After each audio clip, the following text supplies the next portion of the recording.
Susah ya buat optimis, gimana lagi ya? Karena dari sistem yang paling krusial aja, misalnya pendidikan, itu sepertinya tidak diprioritaskan juga. Gimana mau memajukan suatu bangsa kalau pendidikannya tidak menjadi hal prioritas?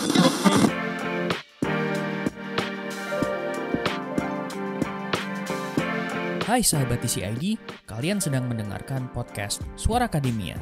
Ngobrol seru isu terkini bareng akademisi. Minggu ini adalah minggu-minggu yang dirayakan dalam tanda petik sama banyak orang Sobat TCID. Karena di tanggal 17 Agustus, masyarakat Indonesia biasanya merayakan hari ulang tahun kemerdekaan Republik Indonesia. Begitu. Meskipun masuk ke angka cantik, quote-unquote, di angka ke-80 gitu ya, sudah 8 dekade negara ini tuh merdeka. Tapi lately banyak banget masalah-masalah yang bisa disorot begitu. Kita bisa ngomongin soal masalah lingkungan di mana emisi karbon, terus juga krisis iklim, belum hilirisasi nikel jadi masalah di situ. Isu pendidikan banyak banget, as you can see di sosial media TCID gitu, isu pendidikan banyak sekali yang diangkat, isu ekonomi, isu kesehatan, and last but not least adalah isu politik yang mewarnai sosial media kita belakangan ini gitu ya. And for this episode untuk memperingati Hari Ulang Tahun Republik Indonesia yang kabarnya akan menuju masa yang emas gitu ya. Indonesia emas 2045, entah itu kalender Maya, Hijriyah atau Masehi begitu. Kita bakal ngulik mengenai HUT RI ini yang ke-80, apakah kita akan masuk ke masa yang gemerlap atau justru cenderung jadi kayak Indonesia gelap gitu. And for this episode, kami tidak berdiskusi dengan para akademisi, tapi kita bakal ngobrol sama teman-teman seluruh editor The Conversation Indonesia. In this episode, kita kenalan satu-satu dulu. Ada editor lingkungan TCID, ada Dewi Nurita Piliang. Halo Dew, apa kabar Dew? Halo, kabar baik Bang. Terus juga ada editor kesehatan di CAD, ada Aditya Prasanda. Halo Pak Adit, apa kabar? Kabar baik Pak Acel.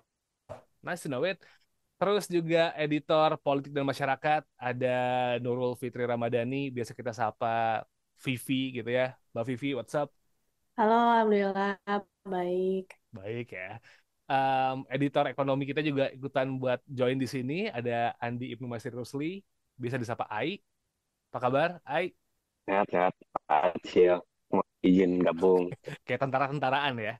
Nggak cuma pemerintah yang bisa main tentara-tentaraan ya.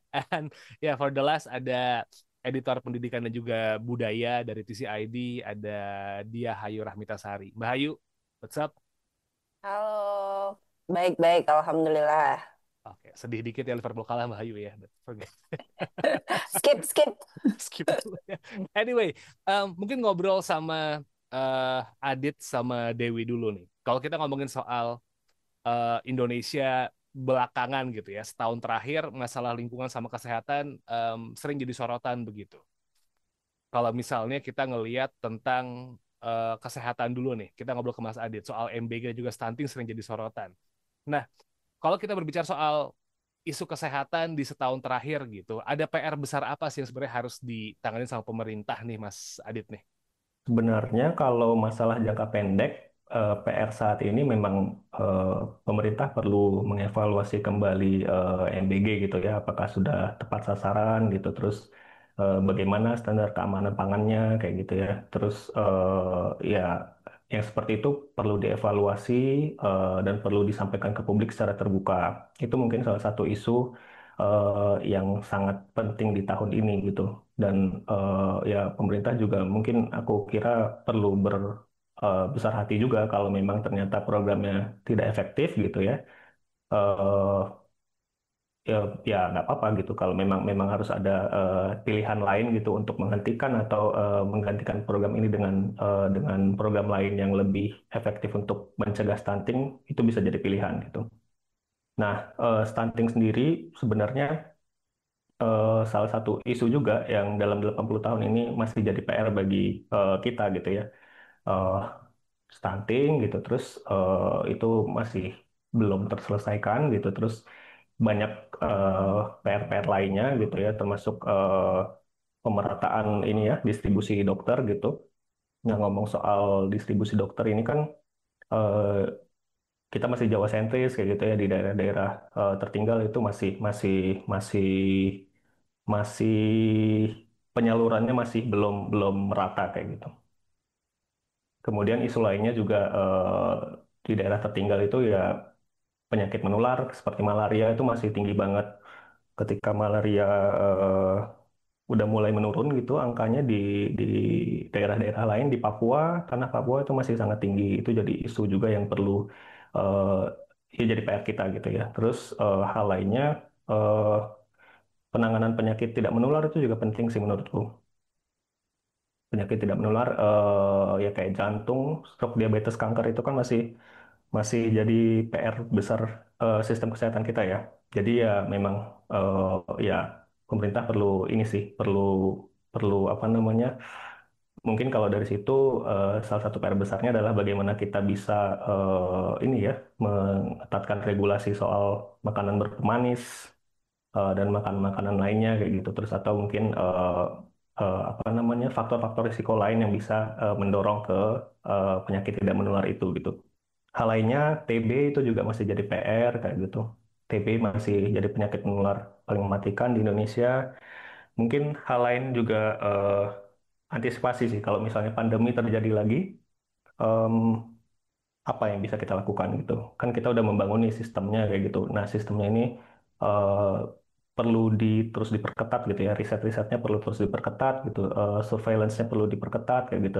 Jadi kalau misalnya once ada wabah lagi gitu, kita nggak keteteran. Gitu Pak Acil. Dan ya sebenarnya masih banyak, tapi aku kira itu dulu deh. Stunting, TBC, dan juga MBG jadi hal yang penting gitu ya kalau ngomongin soal kesehatan ya, Mas Adit ya. Kita geser ke Dewi. Dew, lingkungan juga jadi sorotan nih. There's a lot of things yang jadi bahan omongan gitu. Mulai dari tambang, Save Raja Ampat, terus juga isu soal dekarbonisasi. There's a lot of things soal isu lingkungan gitu. Bahkan kayaknya teman-teman yang aktif di isu lingkungan tuh lumayan sibuk gitu ya dalam waktu 1 tahun terakhir. PR besarnya kalau soal isu lingkungan gimana dia? Same questions tapi different uh, land gitu. Gue kalau ditanya PR, menghela napas dulu ya, karena panjang listnya. Apalagi soal lingkungan tuh banyak banget ya PR-nya. Kayak itu persoalan yang sangat besar, tapi itu sering luput ya dari grammar pemerintah. Kalau kita sejak dari Prabowo campaign dulu ya sampai dengan hari ini gitu, banyak NGO menyorot bahwa em, grammar tentang lingkungan itu jarang sekali diucapkan gitu oleh pemerintah seolah-olah itu tidak penting gitu. Padahal ketika kita mengejar target pertumbuhan, pembangunan dan sebagainya, itu kalau misalnya tidak memperhatikan aspek lingkungan ya di seluruh sektor, kalau alam rusak tentu capaian-capaian dan semua target itu nggak ada artinya gitu. Nah, dan kalau kita bicara soal PR, pertama yang sekarang lagi rame itu menjelang COP ya, itu kita punya persoalan di dekarbonisasi untuk menekan emisi iklim. Nah, kita para NGO itu banyak yang bertanya tentang peta jalan penurunan emisi karbon kita. Nah, kalau kita lihat dari petanya ESDM yang baru meluncur misalnya ya, itu seperti salah arah gitu. Ketika kita butuh energi terbarukan, malah yang ditawarkan adalah carbon capture gitu. Terus PLTG gitu. Semuanya solusinya tidak mengarah kepada transisi energi gitu. Akhirnya kita mempertanyakan nih komitmen iklim Indonesia ini sebetulnya seperti apa kata Prabowo, tapi mau mengejar transisi atau energi terbarukan 100% 15 sampai 20 tahun. Nah, tapi dengan peta jalan yang kita lihat hari ini itu menjadi kabur gitu. Kemana tujuannya? Tapi peta yang disiapkan itu sangat-sangat berbeda gitu. Nah, Oke. kemudian itu persoalan pertama soal energi baru dan terbarukan ya. Terus soal deforestasi. Nah, kalau kita lihat data hari ini ya, Indonesia itu masih di peringkat keempat tertinggi laju deforestasi tertinggi di dunia.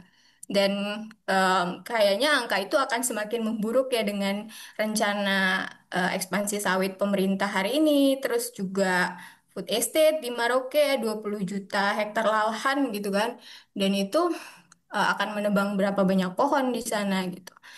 Terus PR lainnya, kalau bicara air quality index misalnya, kualitas udara kita itu di dunia itu masih terburuk, masuk 20 besar terburuk di dunia gitu. Terus bicara apa lagi ya? Bicara pencemaran, sekarang tambang-tambang nikel tuh makin marak di Indonesia, industri ekstraktif. Kita lihat di Pulau Wawoni, misalnya ya, Kabaena yang hancur gitu karena tambang nikel. Kemudian terbaru juga kita lihat di Raja Ampat ya, sebelum empat izinnya dicabut itu, Greenpeace sudah melihat dari drone-nya itu banyak pencemaran udara, pencemaran air di sana di daerah pulau-pulau itu. Nah, kemudian dari pencemaran dan kerusakan lingkungan ini tentunya em, yang menjadi kekhawatiran adalah bencana alam yang akan semakin sering dengan persoalan seiring kerusakan dan pencemaran lingkungan. Jadi kalau bicara masalah lingkungan itu PR-nya panjang sekali gitu, dan kita sekarang sedang menunggu-nunggu nih menjelang COP30. NGO pada bertanya tuh second edisi atau pembaruan edisi kita tuh sampai mana gitu, dan hari ini kita belum mendengar, padahal harusnya tuh udah disubmit beberapa bulan yang lalu, tapi kita terlambat gitu. Nah, artinya ketika komitmen iklim kita pun hari ini tidak jelas gitu ya, ini berkaitan dengan ekonomi juga pada akhirnya. Ya. Investor-investor pasti akan ragu juga. Sekarang lingkungan itu jadi parameter investor-investor loh gitu. Makanya kalau kita lihat sekarang nggak ada yang masuk gitu kan, ya harus ditanya dulu kita memperhatikan lingkungan apa enggak gitu. Yes, yes, yes. Jadi emang permasalahannya pelik. Tapi di balik banyak permasalahan biasanya kan kita butuh kebijakan yang beres gitu ya. Semuanya bakal akhirnya pada muaranya tuh di hal-hal yang berbau politik nih. Gue geser dulu ke Mbak Vivi. Since situasi politik kita kan lately unstable banget nih Mbak Vivi. Goyangnya tuh banyak banget begitu belakangan. Em, dari transisi presiden lah, belum lagi dirongrong soal banyak isu lah. Nah, stabilitas politik jadi pertanyaan dan juga naik turun. Menurut lu ini salah satu hal yang menghambat Indonesia bisa berprogres atau ada faktor-faktor lain di sisi politik yang ngebuat Indonesia tuh jadi kayak susah banget buat bisa dapat lonjakan tinggi gitu. Iya, sebenarnya kalau dibilang stabilitas politiknya naik turun, sebenarnya nggak naik turun, malah cenderung turun terus sih, nggak ada. Kalaupun naik itu naik sedikit itu cenderung dipaksakan juga seperti dinaik-naikin aja sama pemerintah gitu. Hmm. Sebenarnya mah turun gitu kan. Ya muaranya memang di politik sih, semuanya. Kita udah jelas kita nggak stabil. Bahkan tanpa pemerintah, walaupun pemerintah deny terus ya tentang stabilitas politik kita, semua masyarakat tuh bisa ngerasain gitu gimana nggak stabilnya politik kita saat ini. Dan menurut gue ini muaranya tuh kalau dirangkum itu ada di dua aspek, yaitu komunikasi dan transparansi pemerintah gitu. Seperti misalnya kalau transparansi itu ya banyak kebijakan yang tiba-tiba disahkan, tiba-tiba diumumkan apa, tiba-tiba TNI, tiba-tiba revisi RKUHP, terus masyarakat nggak tahu, berarti kan nggak ada pelibatan masyarakat di dalam yang mungkin ada kalau mereka klaim.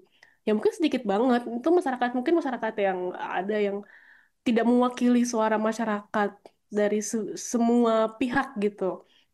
Jadi transparansinya itu bener-bener lagi ini banget nih, memburuk ya, bisa dibilang tuh memburuk gitu transparansinya. Em, Begitu juga komunikasi pemerintah ya. Dari kita lihat nggak sih dari cara mereka tuh apa petinggi negara kalau merespon apa fenomena publik itu kayak gimana, masalah kemarin apa lahan ya yang Hmm. Nusron Wahid bilang bahwa semua lahan itu punya negara gitu kan. Masyarakat cuma kelola gitu kan. Tuh. Nah, terus banyak lagi statement-statement pemerintah itu yang kayak denial, eh, dan kayak tidak apa ya, nggak mau denger eh, keluhan publik gitu kan. Jadi kayak bener-bener nggak diabaikan aja gitu. Yang terjadi kepada MBG, terus masalah-masalah komitmen iklim, itu kan juga kan semua dari kebijakan yang nggak transparan dan Hmm. komunikasi yang nggak baik dengan publik gitu kan. Jadi semua aspek ekonomi juga nantinya itu juga adalah konsekuensi dari nggak adanya transparansi pemerintah publik seperti itu. Akibatnya ya di kebijakan-kebijakan yang asal cuap aja. Hmm. Atau mungkin kayak cuma testing the water aja, komunikasi mereka juga jeleknya tuh mereka komunikasi pemerintah saya juga jeleknya tuh bagaimana mereka itu sering kan kayak testing the water kebijakan ini tiba-tiba muncul apa LPG yang kemarin itu kemudian antar pejabat tinggi mereka saling denial ditarik lagi kebijakan sama Prabowo kayak yang kelihatan banget kan bahkan di antara pemerintah aja nggak ada kayak nggak ada koordinasi atau Ya. gimana atau mereka atau ada yang mau jadi pahlawan sendiri seperti itu berantakan sih dan ini memang jadi ya jelas aja hal kayak gini udah pasti ini akan sangat menghambat kemajuan Indonesia gitu udah ya harusnya kita berprogres em, membereskan korupsi segala macem terus sekarang kita malah disibukkan dengan gebrakan-gebrakan pemerintah setiap hari yang bikin kita menyesal jadi WNI gitu kan. Itu kan sangat-sangat menghabiskan waktu kita juga sebagai publik gitu. Belum lagi hal-hal lain politik praktis gitu kan ya. Tarik-menarik kekuasaan juga yang melibatkan pada akhirnya melibatkan urusan-urusan hukum diacak-acak cuma demi kepentingan-kepentingan politik gitu kan. Udah pasti itu mah kemunduran banget. Yap. Nah, eh, mungkin dengan ketidakstabilan politik ini kan biasanya ngelit ke situasi ekonomi ya. Ini gue bakal geser ke AI nih, karena as we know gitu, 98 situasi ekonomi yang berantakan juga salah satunya karena faktor politik kita yang nggak bagus juga gitu di beberapa kali krisis. Lo ngelihatnya dengan situasi yang sekarang nih, dengan situasi yang politik Indonesia yang sering tidak menentu gitu, RUU TNI lah, terus juga kepastian hukum yang nggak clear, ini juga berpengaruh separah itu nggak sih ke kemajuan ekonomi begitu ya? Sebelum kita ngomongin data BPS yang bilang, hore kita tumbuh 5,12% dan setinggi itu di ASEAN. Lo ngeliatnya gimana, Ai? Kalau ngomong dari Adit, dari Ayu, dari Dewi hingga akhirnya ke Vivi, semua akhirnya terakumulasi ya. Semuanya berujungnya ke sini nih, ke sektor ini gitu. Kalau ditanya Kak, apa kayak Vivi tadi katakan yang term-term itu, mungkin ada benarnya juga. Soalnya kalau kita lihat ekonomi kan kepercayaan asing ya, Ya, investasi gitu-gitu. Nah, kita lihat BPS, bukan BPS kan, data BKPM 2 kuartal terakhir, PMA itu jeblok ya, turun 7%. Itu jarang terjadi tuh. Tapi akhirnya tahun ini minus ya. Nah, itu kan artinya udah nggak ada kepercayaan ya gitu. betul. Mungkin bagi mereka orang asing itu buat ke sini serem gitu. Ya kan, seperti yang kita tahu dari awal tahun banyak yang aneh-aneh kan, kayak RUU TNI yang gini doang jadi. Nah, udah aneh, pelin-pelan. Kayak kemarin rekening dibekuin, akhirnya direvisi lagi setelah banyak yang itu. Kan nggak pas sih, ini gimana sih gitu. Terus belum lagi masalah tanah ya, tanah yang 2 tahun mangkrak mau diambil negara. Terus kalau diambil negara, kalau kita nyari tanah, misalnya buat pola pikirnya kita sebagai investor nyari tanah gede, harus ke harus ke negara, udah terkenal kan dari dulu negara kita ini ribet banget banyak bunglinya gitu ya, makin mundur aja gitu, mau banyak cek juga sama aja gitu ya, jadi intinya kurang sih. Jadi kalau ngomongin 80 tahun ini angkanya bagus ya sebenarnya, asal bagus, asal kalau sisi kesehatan kita nggak banyak penyakit, stunting udah bisa ditekan tuh bagus. 80 tahun kalau kita ngomongin lingkungan banyak yang nggak rusak itu pasti enak gitu. Ini tapi artinya banyak rusak, sisi energi nggak bagus. 80 tahun demokrasi udah capek-capek, 98 berdarah-darah, ada yang berkorban, tapi ujung-ujungnya balik lagi ke 98. Ini gimana gitu. Nah, dibalik lagi di ekonomi pun ternyata dari tahun ke tahun semenjak reformasi sempat naik, kira arah turun lagi nih di 80 tahun ini. Kita udah capek-capek di pemerintahan Mega sama Pak Agus Purma, nggak bisa kita hitung ya, karena kan transisi perubahan ya, itu masih cepot-cepot lah ya mereka itu berdua. Nah, di SBY kan udah sempat 6%. Harusnya kan kalau mau ada tuh kalau ngomongin planologi itu, ekonom-ekonom pasti paham. Kalau kita 2 digit bertahun-tahun tuh tandanya tuh tinggal udah pasti negara maju tuh. Nah kita ke 2 digit aja ke 10% setengah mati ya. Ya. Udah bagus di 6%, kita turun di 2009 sampai 2012-an, turun ke 5% di era Jokowi 10 tahun tuh susah payah bertahan di 5%. Akhirnya sekarang ya angka bagus di 25,12 itu. Ya banyak yang meragukan, kita juga meragukan, tapi arah-arahnya sih kita harus new normal ya. Kalau kata LPM sih kita harus new normal udah di 4%. Artinya di 80 tahun makin tua bukannya makin bagus ya, makin itu malah sisi ekonomi, politik, dan lingkungan makin jeblok gitu. Tapi kalau kita berbicara soal situasi, anu nih, situasi masyarakat sekarang nih, kan daya beli menurun, begitu kan, kerjaan Hmm. susah, eh mendapatkan gaji, let's say buat first jobber, UMR juga ugal-ugalan gitu. Padahal kalau ngomong soal ekonomi, banyak yang bilang bonus demografi oke, begitu. Belum lagi janji 19 juta lapangan pekerjaan. Lo ngeliatnya gimana nih? Ini kan jadi kayak hal yang perlu segera diselesaikan karena urusannya sama perut orang kan ini kan. Hmm. Ya susah karena kita tadi nggak ada hilirisasi gitu, kita kasihkan jual SDA barang mentah akhirnya baru keburu telat gitu. Coba kita mulai hilirisasi dari zaman dari awal reformasi lah, itu udah ada 20 tahun, itu pasti udah jadi itu barang. Maksudnya Malaysia dan Vietnam kan baru mulai di era-era segitu ya, dengan komitmen jelas akhirnya jadi. Nah, ini kan enggak gitu, mendatangkan itu, mendatangkan investor asing aja setengah mati gitu Cil.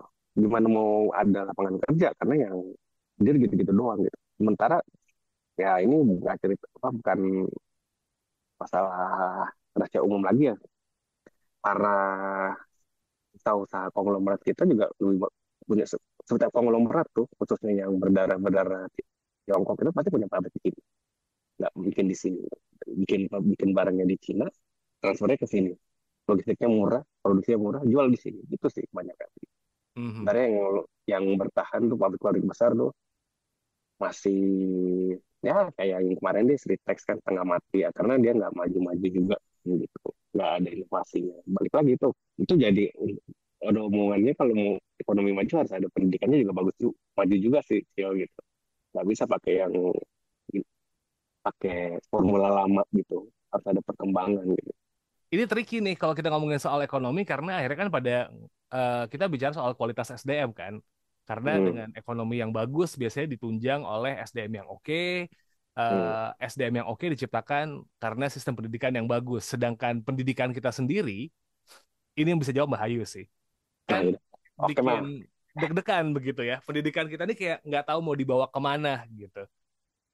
Tantangan apa lagi sih Mbak yang kayaknya makin muncul yang baru gitu. Yang lama belum kelar, tapi di dunia pendidikan kayaknya sekarang tuh muncul lagi gitu yang harus segera diselesaikan pemerintah di usianya yang negara ini yang usianya udah mau 80 gitu. What do you think about it?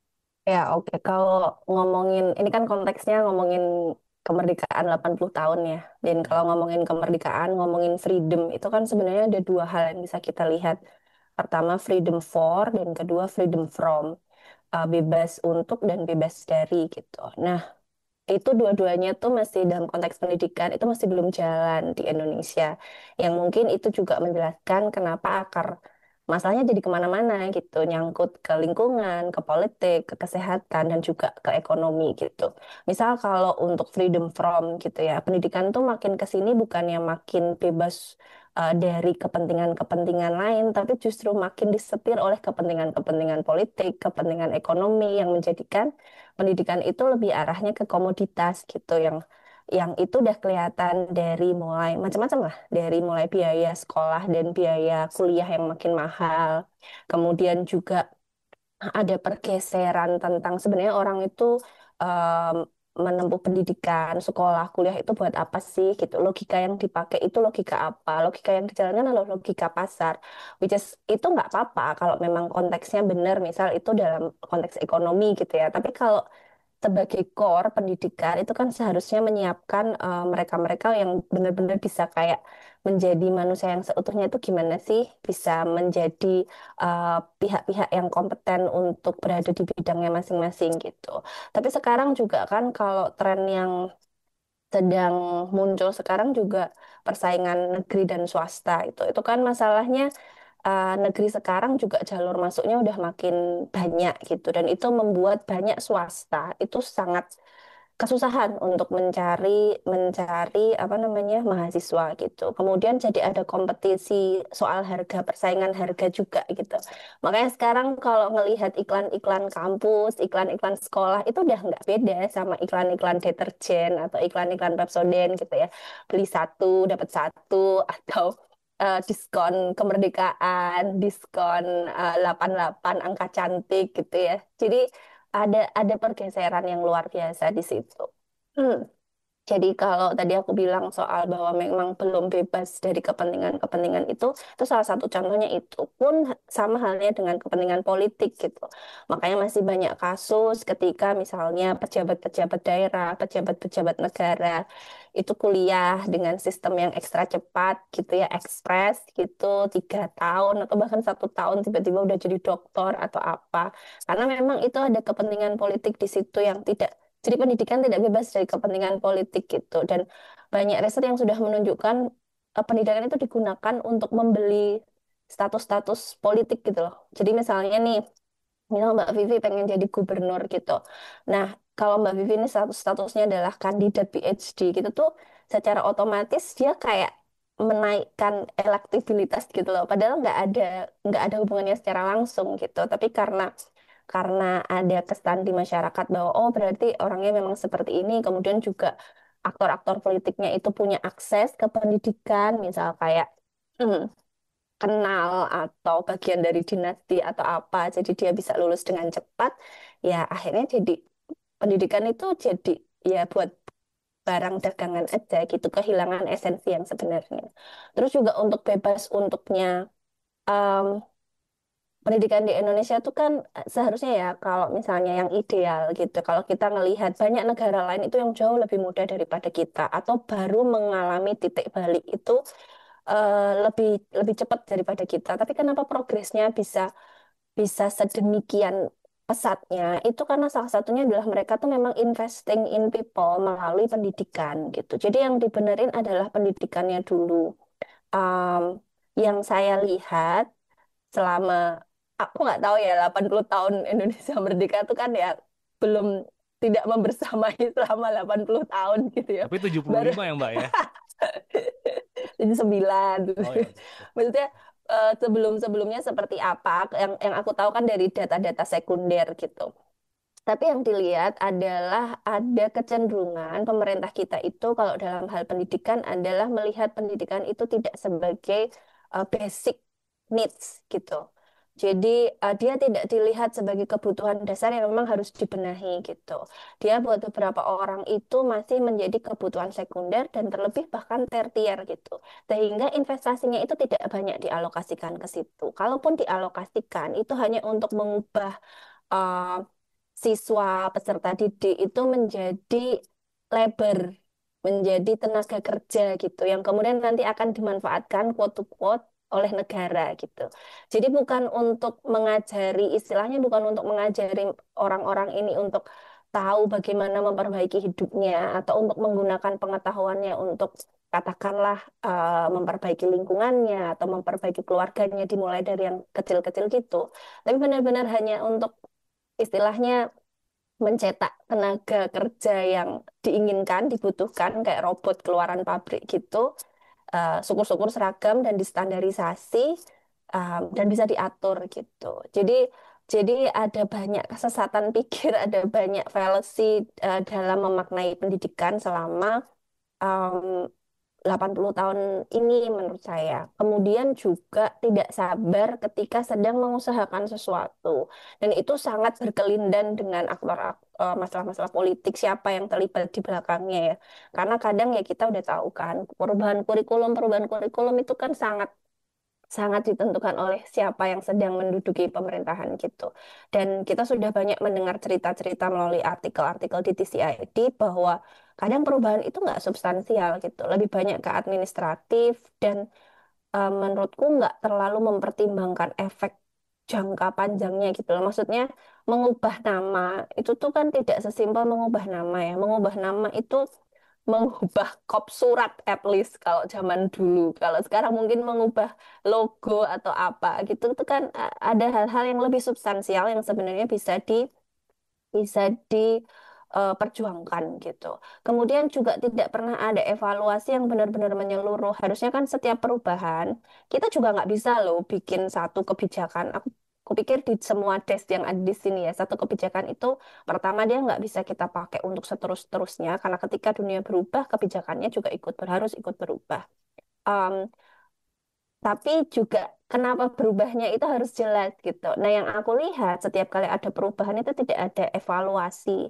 Jadi ada alasan yang jelas kenapa kita perlu berubah seperti ini, karena yang kemarin kurang gimana gitu. Pokoknya ya asal berubah aja, yang baru selalu berasumsi bahwa yang kemarin itu lebih buruk daripada yang sekarang, tidak terus mencoba untuk melihat mana yang bisa diperbaiki, mana yang bisa dipertahankan, dan seterusnya. Jadi cuman kayak repeating the same cycle gitu loh. Kita cuma ubek-ubek di situ aja gitu. Ngulang-ngulang segala sesuatu yang sebenarnya nggak substansial. Gitu sih. Menarik. Eh, Isu pendidikan ini biasanya juga nanti terkait dengan isu SDM yang belakangan itu tuh jadi sering ditabrakin gitu Sobat TCID. Especially kalau kita ngomongin soal isu lingkungan. Ini balik ke Dewi lagi nih ya, sebelum nanti akhirnya kita ngomongin soal isu kesehatan nih. Dew, eh, meskipun pembangunan Indonesia menjadi lebih baik itu kan emang jalannya jor-joran ya. Mulai dari kualitas pendidikan dicoba dicari di tweaknya gitu. Ekonomi cara nge-speed up juga lagi dicari begitu kan. Produk hukum juga dicari tweaknya supaya akhirnya bisa mempercepat segala hal ini itu gitu. Lo ngelihatnya gimana nih ketika justru malah usaha untuk memajukan negara lately kita sadar gitu bahwa ini tuh justru malah ngerusak tempat kita yang bakal tinggal nih Del. Lo ngeliatnya gimana nih? Iya, kalau kita pakai apa ya, hipotesis kurva Kuznets itu ya, memang Uh, em, untuk mengejar pertumbuhan ekonomi itu memang cenderung mengorbankan lingkungan gitu. Dan kalau kita lihat data empiris yang tadi juga gue udah sempat paparin di awal ya, bahwa kita memang mengikuti pola terbalik itu gitu, bahwa kita mengejar pertumbuhan dengan lingkungannya kita rusak gitu. Dan kalau bisa kita bicara target 8% misalnya, oke kita mesti cek juga tuh eh, ecological footprintnya berapa gitu. ya. Dan kemarin 5% aja tuh kayaknya banyak banget kan kerusakan lingkungan yang udah kita lihat hari ini gitu. Jadi eh, itu catatan penting gitu. Nah sebenarnya tapi kan persoalannya kan kita mau maju, menyeimbangkan itu gimana gitu kan. Kita mau maju tapi bisa nggak lingkungannya untuk tetap dijaga. Yang pertama yang perlu diperhatikan yang tadi gue sampaikan ya, kita perlu memperhatikan daya dukung dan daya tampung lingkungannya.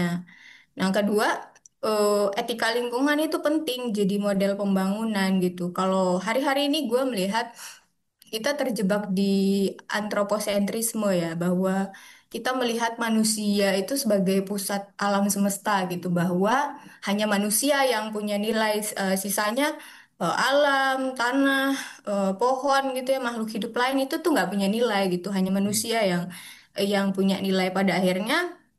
Makanya ketika kita terjebak dalam paham seperti itu, kita membuka lahan besar-besaran gitu ya, kita menggunduli hutan dan kita fokus ke katanya pemerintah tuh hilirisasi ya untuk industri ekstraktif gitu. Padahal sebenarnya apakah kita mungkin gitu untuk kita mau maju tapi kita nggak pakai industri ekstraktif gitu. Menurut gue sih kita sangat mungkin untuk melakukan itu ya. Kita mulai dari pembangunan rendah karbon itu mesti meninggalkan ekonomi ekstraktif. Banyak sekali yang bisa dieksplorasi di Indonesia menurut gue untuk beralih ke ekonomi baru. Contohnya tuh banyak sekali gitu. Misalnya pariwisata gitu ya. Terus kemaritiman juga kita belum eksplor banyak di situ. Dan kalau kita ini ya evaluasi hitung-hitungan ekonomi ekstraktif itu selama ini juga sebenarnya keuntungannya berapa sih gitu. Nah, kalau kita lihat itu apakah menguntungkan rakyat gak sih?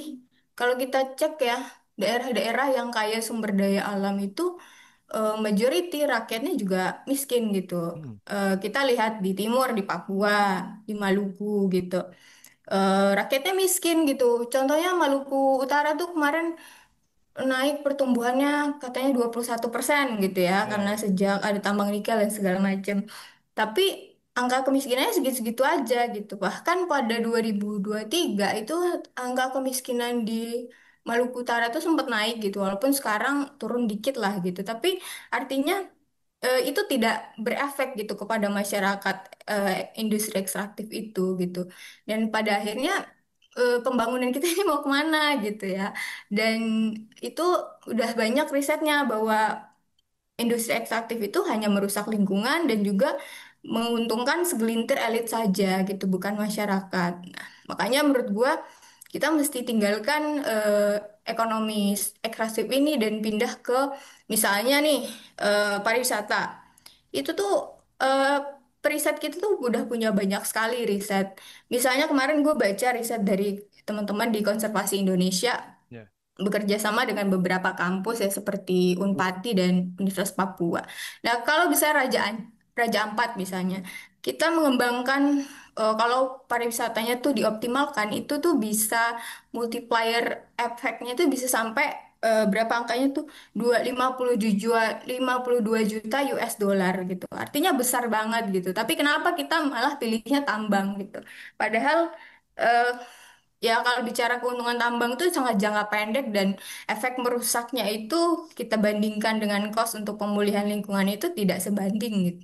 Apalagi dengan banyaknya masyarakat yang terpinggirkan dan berbagai kerusakan yang terjadi, dampak kesehatan juga kalau itu dihitung semua itu nggak sangat sangat tidak sebanding dengan eh, hasil yang sudah didapatkan keuntungan ekonominya gitu. Nah, makanya ya gue berpikir sih negara-negara, makanya sekarang orang tuh udah ngomongin konsep the growth ya, gitu. Kita masih tertinggal gitu. Terus apa ya? Terus kajian donat ekonomi bahwa kita tuh udah tidak layak lagi mengajar pertumbuhan ke atas tapi ke pinggir gitu. Artinya mensejahterakan masyarakat gitu, bukan ya. bukan ke atas lagi. Nah, kira-kira itu sih Bang, menurut gue banyak sekali potensi ekonomi baru yang mestinya kita kembangkan ke depan gitu. Nah, jadi tricky banget dong, Deo. Maksudnya ketika negara ini kan ada apa ya tendensi untuk eh, duduk nyaman menikmati hasil yang ekstraktif kan. Tapi ketika ternyata itu udah habis karena ya natural resources akan ada titik di mana dia mulai surut kan.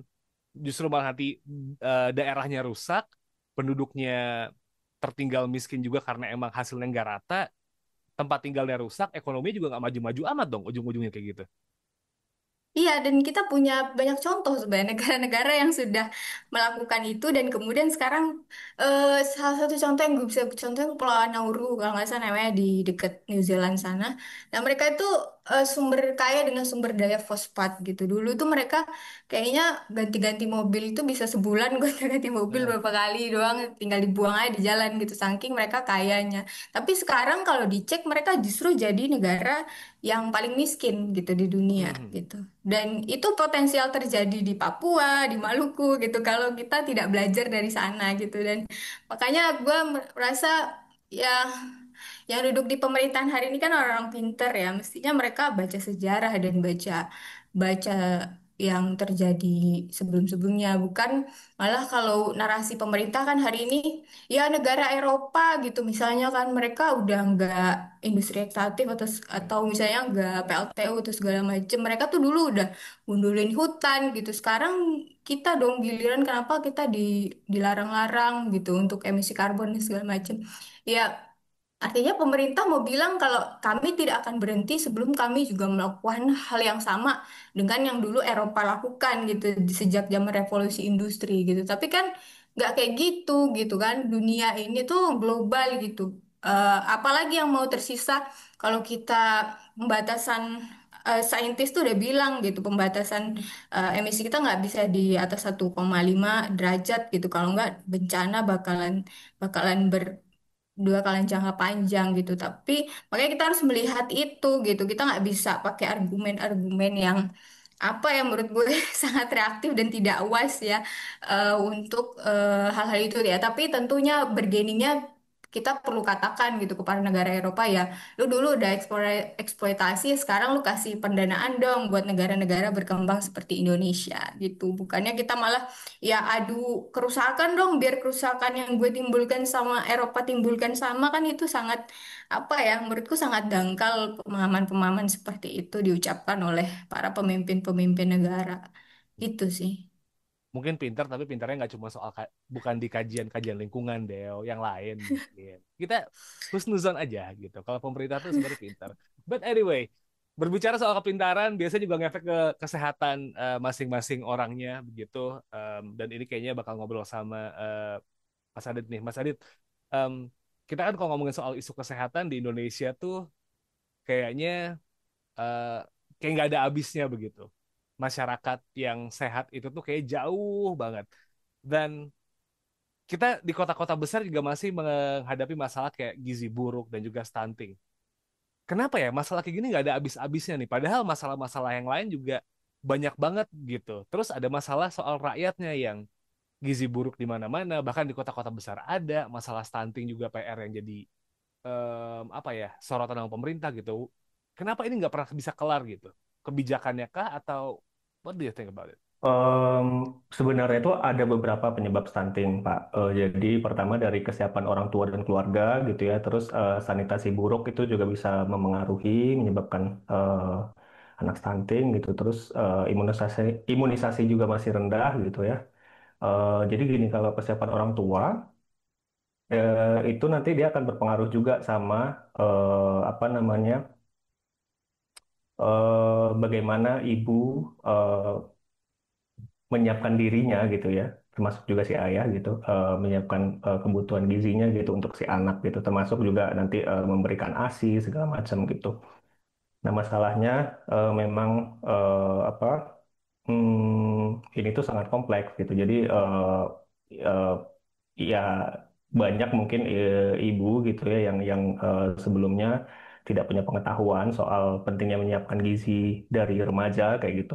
Sementara mungkin di masa remaja dia udah eh, punya isu kekurangan gizi gitu dan bisa berpengaruh nantinya ke anaknya, bisa menyebabkan stunting gitu. Kemudian kalau misalnya selain itu gitu ada juga isu lain, misalnya kayak eh, banyak ibu juga belum memahami gitu pentingnya ASI eksklusif gitu ya selama 6 bulan gitu, kemudian dilanjutkan sampai 2 tahun didampingi dengan MPASI kayak gitu. Nah, itu salah satu masalahnya kesiapan kalau dari sisi ibu. Kalau dari sisi ayah, ini juga nanti akan bersinggungan dengan sektor lainnya gitu ya. Misalnya kalau dari sisi ayah, eh, gaya hidup yang tidak sehat dan bisa menyebabkan meningkatkan risiko stunting itu juga sangat berpengaruh. Misalnya merokok gitu. Ada risetnya tuh merokok memang bisa meningkatkan risiko anak mengalami stunting gitu. Kalau ayahnya merokok gitu, misalnya ibunya udah menjaga gizi gitu ya, itu juga tetap bisa bisa bisa berpengaruh gitu. Kayak gitu. Kemudian eh, selain itu ya pola asuh itu juga penting ya.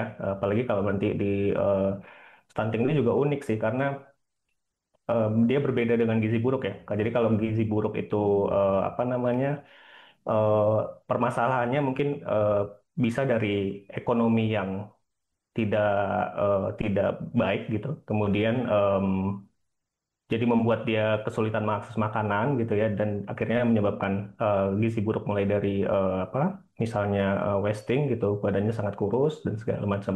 Tapi itu kan jangka pendek. Nah kalau si stunting ini jangka panjang gitu. Jadi memang dari apa dari efeknya pun jangka panjang. Jadi dari ibu hamil sampai terutama sampai si anak usia 2 tahun, kemudian efeknya itu bisa berdampak nantinya ke anaknya ketika dewasa.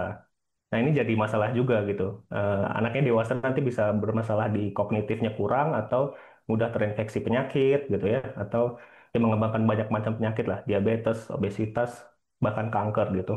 Nah, ini jadi masalah, salah satu masalah karena generasi stunting itu bisa menghasilkan generasi stunting lainnya. Misalnya kayak jika ibu bapaknya dulu punya riwayat stunting dan dia mungkin merasa orang tuanya mungkin gitu ya punya punya pola asuh yang sudah tepat atau mungkin dapat masukan dari orang tuanya mengenai pola asuh anak yang sedemikian gitu. Nah, itu bisa mempengaruhi cara dia juga dalam eh, apa namanya mengasuh anaknya nanti. Jadi kayak lingkaran setan kan kalau nggak diedukasi. Makanya menurutku salah satu yang terpenting selain dari eh, apa namanya memastikan sanitasi yang baik gitu ya supaya anak tidak sakit dan tidak mengalami stunting dan memastikan imunisasi. Tapi edukasi ke orang tua tuh sangat penting ya. Menurutku dimulainya harusnya dari SMP mungkin gitu. Kita harusnya perlu mempertimbangkan ada kayak pendidikan gizi berbasis komunitas gitu ya, yang bisa dimulai dari sekolah gitu atau mungkin penyuluhan dari tenaga kesehatan ke sekolah maupun mungkin di lingkungan RT gitu. Gitu sih Pak Acil. Oke. Well, there's a lot of issues yang memang bisa dibahas begitu soal Indonesia yang sudah 80 tahun. Kita berharapnya 80 tahun itu tuh kan jadi negara yang udah maju gitu ya. Tapi kan perjalanan tidak semudah itu dan ya there's a lot of things that happen gitu. I would like to ask every single of you guys ngomongin soal Indonesia ini dan sedikit berandai-andai begitu. Kita sedikit maju ke 20 tahun ke depan. Kalau situasinya tidak terlalu banyak perubahan, bakal seperti apa negara ini 2045? From your own desk ya, gitu. Apakah kita akan menjadi bangsa yang cemerlang atau kita menuju ke kegelapan dalam tanda petik, tapi kan Phoenix rise from the ashes ya. Jadi kita butuh hancur dulu gitu sebelum kita melesat. Atau that kind of thing atau seperti apa dan PR apa yang dari masing-masing desk kalian gitu tuh yang bisa dilakukan sama pemerintah begitu. Meskipun kita udah tahu kan ya kompetensi tapi hal yang real yang bisa diperbaiki gitu. Mulai dari Mbak Vivi dulu deh. Emang agak pesimis sih kalau kita mau ngomongin soal generasi emas. Instead of generasi cemas gitu kan. Kalau pemerintahannya masih seperti ini ya. Buktinya kita 80 tahun juga susah banget majunya. Ya, 2045 tuh berapa tahun lagi sih? Dari 2045, sekarang 20 tahun lagi, 20 tahun lagi. 20 tahun lagi. 80 tahun aja susah. Kita nggak maju-maju. Terus 20 tahun lagi dan dengan pemerintahannya seperti ini gitu kan. Susah ya buat optimis gimana lagi ya. Karena dari sistem yang paling krusial aja, misalnya pendidikan, itu sepertinya tidak diprioritaskan juga. Gimana mau memajukan suatu bangsa kalau pendidikannya tidak menjadi hal prioritas? Seperti, oke lah kita misalnya put aside dulu masalah politik praktis, tapi core aspek suatu negara untuk bisa maju, pendidikan, kesehatan. Kalau karena kalau ekonomi itu kan kalau pendidikan dan kesehatan bagus gitu, ekonominya juga pasti akan mengikuti gitu kan. Ya. Tapi kalau dua core aspek itunya aja sudah tanda kutip diabaikan, ya what can we expect gitu dalam 2045? Sulit sulitnya mungkin akan lebih it may be worse gitu. Kalau untuk pesimisnya, tapi kalau optimisnya ya mentok-mentok kita ya susah gitu kan. Kecuali mungkin masih bisa aja kalau pemerintah sendiri bebenah diri ya. Karena bagaimanapun juga kita nggak bisa. Kalau kita pakai misalnya kekuatan dari luar, dalam artian kekuatan masyarakat sipil itu dari yang udah ada sih kita malah apa ya di punch balik gitu oleh pemerintah gitu kan. Jadi mungkin pemerintah bisa sedikit-sedikit mulai merefleksi diri untuk bermuhasabah muhasabah diri sih anjir bahasanya. Coba perbaiki komunikasi dulu Oke. gitu kan. Bangun dulu kepercayaan publik, citranya. Kemudian perlahan itu akan juga bisa membantu memperbaiki stabilitas politik. Seperti itu. Nah, dalam berbagai komunikasi itu bisa salah satunya dengan coba buka dialog gitu loh. Buka Hmm. dialog. Jangan demo itu dianggap naik asing kayak gitu kan. Em, apa namanya kembali ke marwah demokrasi gitu kan. Karena kalau pemerintahnya represif mulu gitu, represif terus, yang ada ya malah tambah parah ketegangannya, malah ntar bakal ada konflik-konflik yang lebih meluas gitu kan. Oke. Jadi kurang-kurangin lah representasinya, kurang-kurangin lah nuduh-nuduh masyarakat sipil kayak Antek gitu asing ya. kan. Ya kalau ada asing kan di pemerintahan tadi ya siapa yang bilang Mbak Dewi ya bahwa di pemerintahan itu kan orang-orang pinter semua isinya secara akademik itu mereka pinter kita nggak ragu kok. Banyak orang-orang intelektual yang hebat di sana tapi memang kadang-kadang ya kalau sudah masuk politik ya memang susah ya mengendalikan diri tapi eh, gak perlu pesimis banget sih memang kita bisa bisa bukan kita pemerintah bisa Ya, eh, mencoba memperbaiki pola komunikasi dulu, lebih mendengar publik lah gitu kan, oke. gitu sih. Balikin dulu kepercayaan publik gitu kan, baru kita bisa pelan-pelan berbenah. Kalau mau kita bisa maju atau ada progres maju gitu ya di Justru. 2045. Semoga maju. Dewi gimana Dew? The same questions but on your sections nih. Ya, kalau gue ya, jadi kemarin gue baca, kita kan udah luncurin tuh tema dan logo HUT RI. Judulnya Ya, Bersatu Berdaulat Rakyat Sejahtera Indonesia Maju. Nah, kalau dari diskusi kita hari ini sih, gue melihat itu semua PR besar yang eh, persoalan kita hari ini semua yang kalau nggak diselesain 20 tahun lagi, menurut gue cita-cita Indonesia maju itu cuma jadi mimpi doang gitu. Apalagi kalau masalah lingkungan yang tadi panjang banget itu nggak diselesaikan dan menjadi prioritas. Nah, kalau ditanya mulainya dari mana mungkin ya, menurut gue pertama mulai start dari moratorium tambang dan ya. ekspansi sawit, menurut gue udah harus di stop. Terus phase down batu bara, kita berharap pemerintah bisa mewujudin janji energi baru terbarukan 100% ya seperti janjinya Prabowo dalam 15 sampai 20 tahun ke depan gitu. Dan presiden kita kan nggak suka omon-omon katanya ya. Jadi gue mencoba percaya bahwa itu akan terwujud. Nah, kemudian energi bersih tentunya mesti disubsidi. Kita berharap PLTS atap itu bisa di rumah kita dengan subsidi dari pemerintah gitu.